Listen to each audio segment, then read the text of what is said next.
3, 4, 1.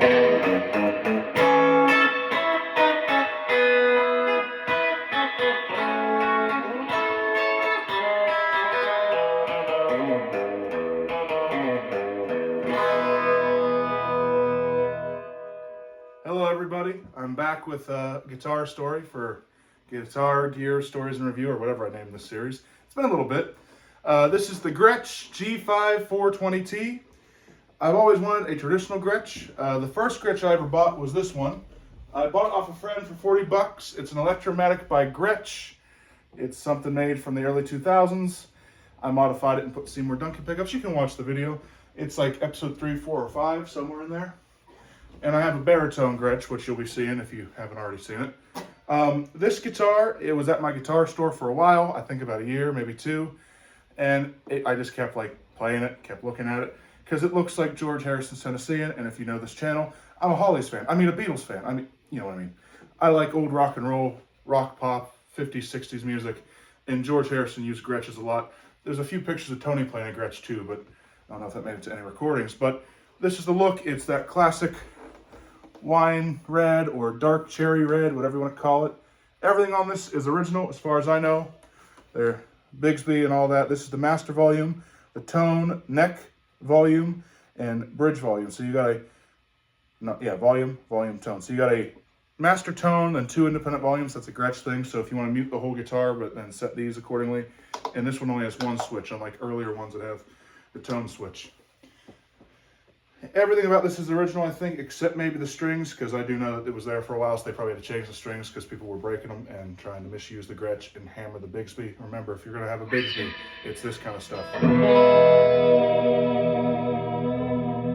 It's not dive bombs. This ain't Eddie Van Halen. But, so it was there for a while, and I finally bought it this year in April, and I love it. What's funny is I bought the baritone last year, so maybe I just got to stay out of guitar stores that sell Gretsch guitars around April, because I just get fidgety and want to buy Gretsch's. Because they're my other favorite brand. I think it goes Fender, Gretsch, Rickenbacker, D'Angelico. It's hanging on the wall over there.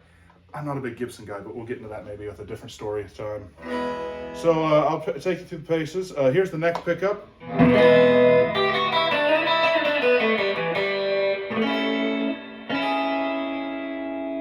Very nice sounding, very dark, especially if you're with the tone off, you get Michelle.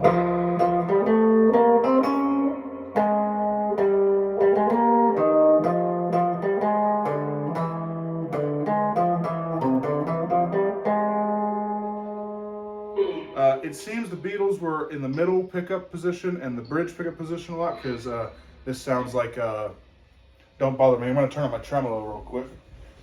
The tremolo I'm using today is the Super Trem by Fulltone, the Super Trem Junior.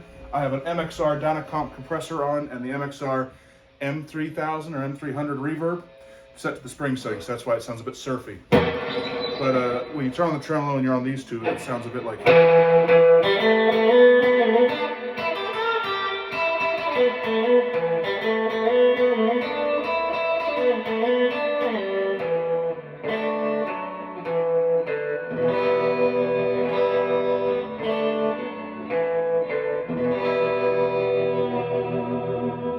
So this could be a great surf guitar if you ever are in a pinch. I'd still prefer a Fender, but this is quite nice. I'm going to turn off the tremolo. It also sounds a bit like this. Then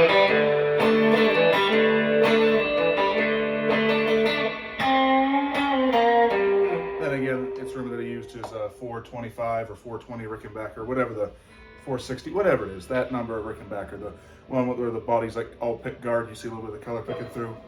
I spent a lot of time on the bridge pickup because it's that twangy.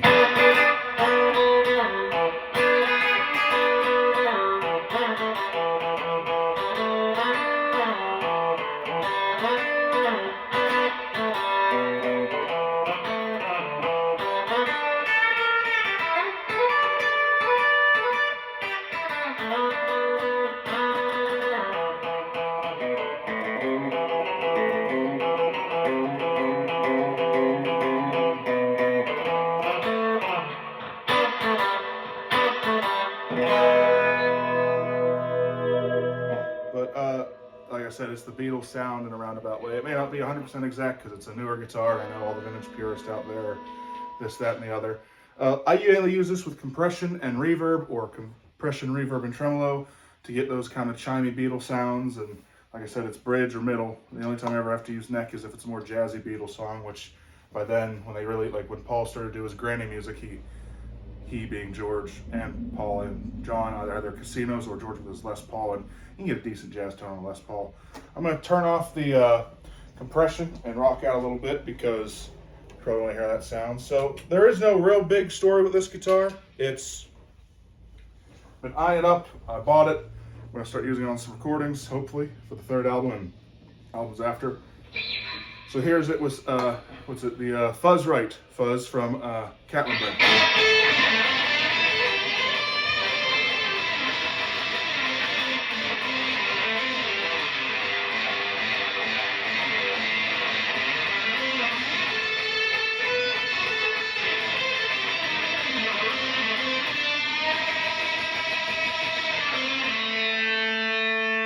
Both pickups.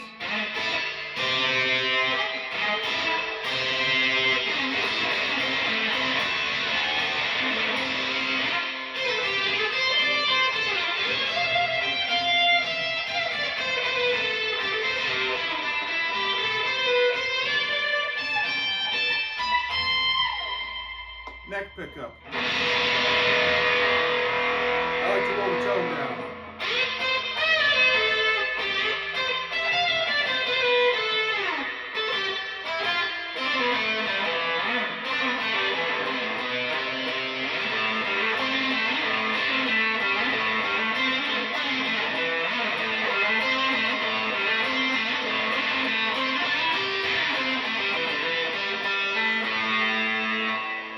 So it's good. It takes fuzz pretty well. Again, I use this more as a clean guitar, but I quite like that sound.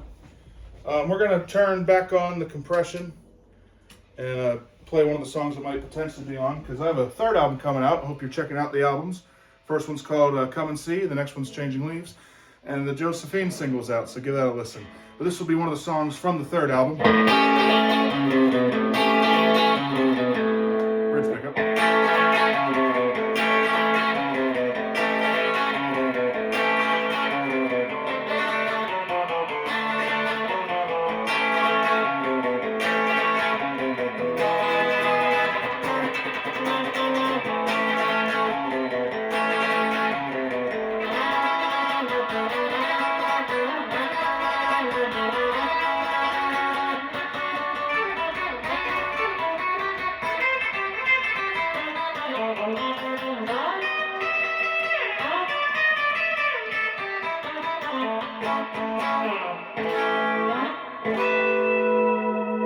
Something to that effect.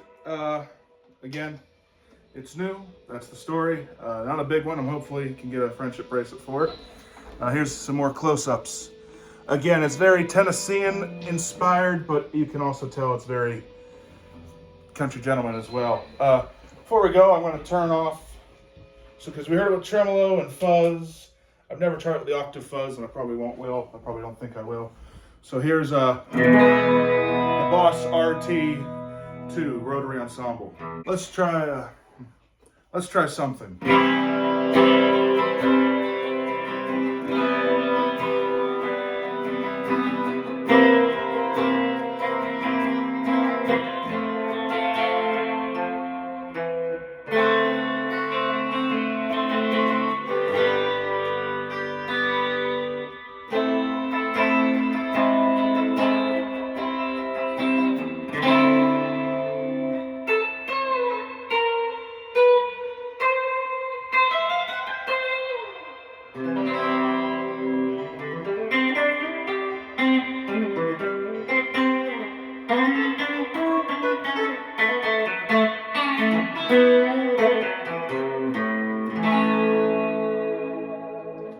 Sounds great with it. I mean, I love this guitar. I've only had it for a little bit now, but the effects I use with it enhance it, and it sounds great by itself. But to really get that Beatle honk or twang or whatever you want to call it, compression, a little bit of reverb, a little bit of tremolo sometimes too.